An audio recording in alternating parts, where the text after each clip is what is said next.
Ladies and gentlemen, here is your true Christmas present. We have Jimmy back for a review.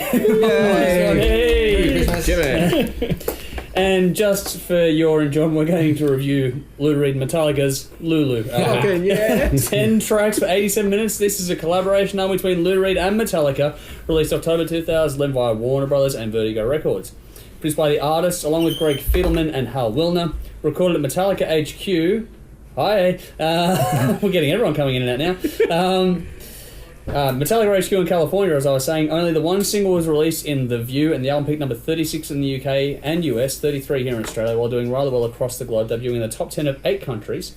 This was Reed's highest charting release since Sally Can't Dance in 1974, and it was his final full-length studio recording before passing away in 2013. This avant-garde metal album, based on the two Lulu plays by Frank Wedekind, has divided fan bases across the world and received extremely diverse reviews, which we're probably going to go through now. Here we go. First up, it's not a Metallica album. It's a collaboration, and therefore you're not going to get what you would expect from a Metallica album. It does ask a lot of people. You have to be a Metallica fan of all eras. You have to be a fan of Lou Reed. You have to like concept albums. You have to like art rock, literature, theatre, abstract imagery, and have a strong command of the English language. I'm out. And That's pretty much all of us, yeah. And in an age when people have an attention span of a dildo, that's a lot to ask. Wow. But I have to credit both Metallica and Lou Reed for having the balls to do something different. We live in a recycled world where everyone is just conditioned to consume the same shit over and over again. Look at how many fucking remakes and reboots Hollywood is doing, so it has to be within the box. It's not an easy listen. There are times when I'm thinking, okay, I might come back to this a little bit later. Then they change it up and it maintains my interest, and I'm thinking, okay, where are they going here? So it kind of draws me in. I have no idea what the concept behind this story is. I do get there's a story about loss and hopelessness and despair, and the vibe of the music fits that concept perfectly. I could be completely wrong about that, but that's just what I get. If you have the balls to explore the dark side in life, you'll probably get something out of this album. Lou Reed's spoken word delivery can get a bit tedious at times. If he sang a bit or just broke up the way he does it, it'd be a bit better. And because there's so much of it, I actually enjoy when James actually comes out and declares he's a table and so forth. He is a table. Yeah, well, everyone knows fucking Dave Mustaine designed tables before Hetfield claimed to be one. That's right. Yeah. There's some great lyric work throughout here. It's interesting wordplay. I keep coming back to it, giving it more listens to when I can. There's a lot to digest. As much fun as it is to joke about it, and you know, it's not a table you put your drink on. It's a table of contents, just in case people didn't know. I do give it 7 out of 10 and a table. Standouts are The View, Pumping Blood, and Cheat on Me. My next, okay. Yes, this is not a Metallica record, and it's not quite a Lou Reed record, but it doesn't mean it's good. So the thing with this is you can see how it's come together. So Lou Reed's gone up to Metallica and said, "Hey guys, I've got some lyrics here that I've written about a play about a prostitute and all this stuff." And Metallica have gone, yeah, okay, that sounds like a pretty cool idea, because of course being of that era of musicians where they've got a lot of respect for Lou Reed, which of course everybody should have respect for Lou Reed. But the problem is that it's the wrong mix of artists. So Lou Reed, when he makes an album, generally, which is how they made this album, which is just get together with some lyrics, jam it out for an afternoon and hit record while you're doing it, and then piece it together. Whereas Metallica write an album, you hear they're writing an album, they've got 300 songs together, and then it comes out 2 years later. That's too big of a divide to then come up with something cohesive. And my main issue with this, I when you're a band like Metallica and like Lou Reed, and you've got such a long history of music, it gets boring to play the same thing over and over again, I can imagine. So I understand why you want to branch out, and I understand why you'd want to try new things and whatnot. But the little things with this, like the guitars sound muddy as hell, the drums are freaking out of tune and covered in harmonics and things like that, I can't give Lou Reed and Metallica a pass for, because there's simply no excuse for guys with that amount of resources to be able to do that. Unless they did it on purpose. Mm-hmm. Yeah, but it's like it's like playing a guitar chord wrong. They did say anger on purpose. Yeah, exactly. Yeah, and how did it turn out? Yeah, I like it. Who turns around and goes, I'm going to turn the snares off the snare drum and hope it sounds good? Yeah. No, it doesn't. It doesn't. And like, I don't want to score this album because I don't think it's fair to score it but yeah, it sounds like 13-year-olds jamming in a garage, frankly. Okay. I'm a massive Metallica fan, but I'm also a really big Velvet Underground fan. Okay, cool. Which makes me wonder why I'd never listened to this prior to this process. Oh yeah, hang on, I do know why. It's because everyone told me it was a pile of shit, so I didn't bother. Don't listen to people. Yeah, I hit this with a really open mind. Now, if you're a Metallica fan, you're looking for a Metallica album, you will be bitterly disappointed. So don't even try it. If you're a Velvet Underground fan, I think you'll get something out of this. Okay, I know yeah. I did. It's a work of art presented in a way you're just not going to get much these days. It was a lot more common in the 60s and 70s to experiment with music and storytelling. It's not really done much. Record labels are too afraid to throw money at it. Stick Lou Reed and Metallica's name on it, they'll give it a crack because it'll sell anyway. Yeah. Metallica fans would have rushed out and bought it and probably they were crushed. You know, I didn't. Having said that, I can understand why people hate it. You know, It's not an easy listen. It's not an easy listen. It's challenging. It's interesting. I certainly didn't hate it. It needs to be listened to differently than you would normally listen to a metal album. Yeah. You know, at least if you go back to sort of Velvet Underground and the Andy Warhol stage, if you listen to those albums and you like them, there's certainly something here. You know, it's a beanbag, candles, turn lights off kind of experience. It's very clever. I'd never put it on in my car. I'd never put it on at a party. You'd have a fucking accident. It's not that kind of thing. But or even if I was just kicking around the house, I wouldn't have it on. It's something you've got to sit down and digest. I found it fascinating. Not brilliant, but fascinating. I gave it 7 out of 10. The highlights were The View, Iced Honey, and Dragon.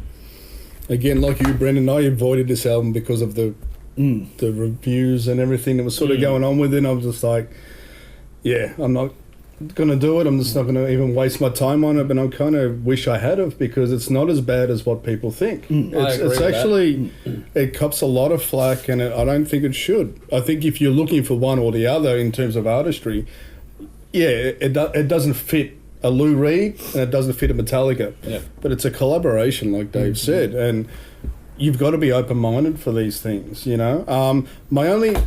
It's not a flaw, but I think if they had have broken up the vocals with James singing more with Lou, I think it's too Lou heavy. Oriented. And I think Lou's that's conducting the band for most of this. Yeah, it's like they're a backing band, Metallica. It's not. It wasn't marketed or worded the way I thought it was going to be. I thought it was going to be a lot more Metallica in, and I think that's what threw fans. I think if James had a little bit more vocal input, I think it would have been better. It is a difficult listen at times. It's not what you expect these artists to do. So, you know, if you put that aside and just listen to it as an album of a collaboration, it's actually not too bad. I thought the production was okay. I didn't mind the production. I didn't hear anything that you've said. I thought the guitars were fine. I thought the drums were good. I thought they had enough Metallica on it to hold it in, to be the backing band. But still, it wasn't a full Metallica production, which you don't want that, because, you know, that's not what it was intended to be. Some of the structures are very, very disjointed, and it drags some of the songs, you know, and that's not even artistry. I just think that's just bad editing. You know, I just think some of it could have been cut, brought in. I agree with that. And it seems to be a trend with Metallica albums in recent years. You know, if you wanted to get nitpicky on some of them, you could have cut 5 minutes off the last probably 3 or 4 albums, and they would have been better albums again for it. Again, this is not a bad release. With some of the structures and how it just blatantly just cuts and goes to something else, you wonder whether or not it was really a finished idea. And I had this other idea. I'm not sure and it's I actually meant to be a completed idea in that context, though. I don't know. It's More of How an Lou Reed interpreters. works, though. He's got lots of history of doing that kind of thing. Yeah. You know, it's, I'm not. Again, I'm not a huge Lou Reed fan to begin with, so that threw me. I'm like, was it supposed to be finished like that, or what the fuck was going on there?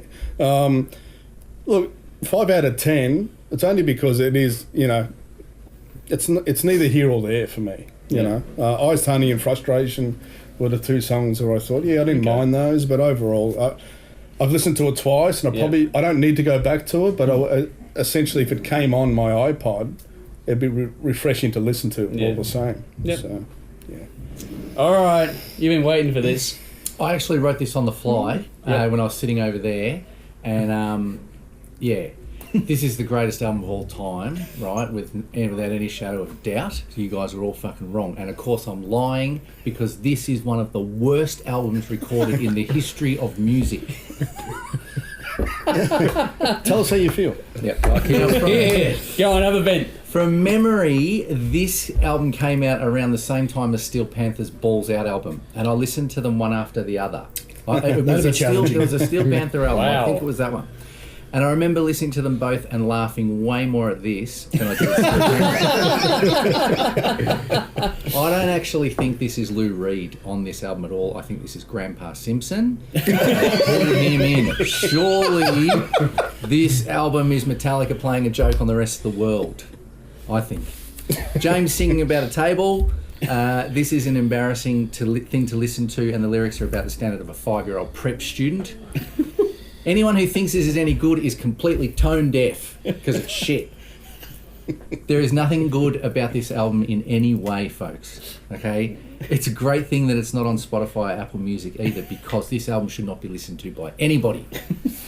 Bin. Funny thing about that is Metallica tweeted on the anniversary of the release. I've got it here. So they're going to put it out. And they share a link saying, what's your favourite song off the album? And you can't fucking play the links. It's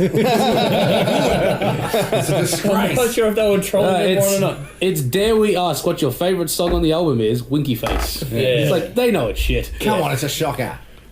What's wrong with you people? It's... All right, my go yet. I'll get off. No, They did play a couple of these songs on the 30th anniversary shows that they did with Lou Yeah. Reed. Yeah, God. that says more about Metallica. No, okay, here we go. That's a different debate for a different time. I've never listened to this album in full until this process. I was scared off by all the negative press I received. Now, right from the start, you know it's not going to be for everyone. That's a given. It's not an easy listen at all. Not the sort of stuff you're going to repeat. This is something to experience versus enjoy. And that's a big shift in your mindset to take a look at this album. Performance-wise, it's very different. Lou has this spoken warble, and he delivers in his own unique way. The syncopation between the vocals and the band are off-putting at times. Doesn't quite fit, but it's not supposed to. And that's the point. Metallica do what they do. Lou Reed does what he does. He's just speaking over the top of Metallica jamming in the garage. That's what this is fundamentally at its core. It's meant to be about stripping everything back and just seeing what the fuck comes out of it. Like, you know when you had the old Pro Ha commercial where he started fucking throwing shit on the carpet? Yeah. This is kind of like that. Yeah. This is the music version of that. Yeah. But at the end of that... Yeah, but at the end of that, Pro Hard actually made something out of it. And I think they made something out of this record because there are elements of cohesiveness about the whole project. The mood shift from song to song, the composition of music under it all has a wonderful sense of atmosphere. Like, we're hearing things from Metallica musically and atmospherically that we haven't heard before or after this record. There are some really beautiful compositions when you get into these songs that you haven't heard from this band at all. Not even close. The lyrics are nothing short of twisted and demented. They are fucked up. There is something about doing a project with the complete freedom to know that no one's going to like it. You're going to do it anyway because you can. That gives an artist this complete just go for it mentality, and they went for it on this. This freedom is well and truly abused on this record, and it's supposed to be. It's dark, demented, rambling, chaotic, and frankly disturbing when you dig right into it. When you start actually paying attention to what's being said, it's fucking not right. No. But it's not. But that's the point of it. It's meant to be. My biggest defense of the album, not that I love it, but my defense of this is that it's not supposed to be taken in as an album. This is meant to be viewed the same way you view works of art painted on a wall. It's very much down to taste. It's very much about how you feel when you see it. That mentality applies to when you listen to this record. It's avant-garde for a reason. It's meant to be the artistic approach. It's meant to be, let's see what happens kind of thing and just let it play out. It's a pity that they didn't do like a Banksy on this album where you put it in your CD player and just fucking Shreds. it. They probably I should think have they kind of through did the by the Never. fact it's no longer Well, available. they have digitally shredded it. You can't hear it anymore. We have to listen to this on They YouTube to probably do a review. should have did Through the Never with this album. As you know, with the movie and stuff. Actually, that would've that's been not interesting. bad. Yeah, That would have been really interesting. That would have been really interesting. That would have been really Yeah. interesting. The thing is, nobody would have watched it because they would have already heard the album. But I thought the album craft, the production, that sort of stuff was overall relatively well thought out. The tracks flow into each other, the shifts in the mood are according. There's no happy stuff in this. There's no fun in this album. It's intense. long, but there are movements within the songs that break things up. This is much more a composition piece than a let's have some riffs and fucking go nuts. When you look at the titles, lyrical themes, and then take in the music, this is altogether a weird and effective, but it ties in an uncomfortable way. It just works somehow. It just makes sense. It's probably too much in the end, but like I say, this is an art piece, not a musical album, so to speak. There are short phases, there are really long-winded ones as well. The purpose is to keep you guessing, off balance. You're not supposed to get comfortable with this listen. It's not something you're supposed to listen to the point where you get to know it inside out. There's nowhere near enough hooks or anything like that for this. It's meant to be something you put on. I think toward the end of the album they put something in there which is like a random clang, which is just something that's meant to just make you go clang. That's later, but it's meant to make you go, oh fuck, hang on, and then Wake up. Meant to keep you guessing. Clang. But that You said, are not dead opposing those things, bring out your dead.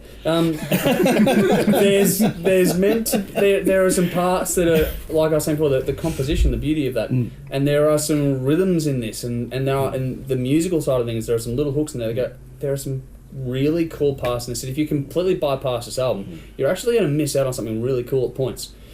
It's not for mass consumption, clearly. I think that needs to be, it's not meant for that either, and that needs to be taken into account. Jimmy hates it, and that's, like I said, treat this like a poem, a painting, a novel, not a musical album.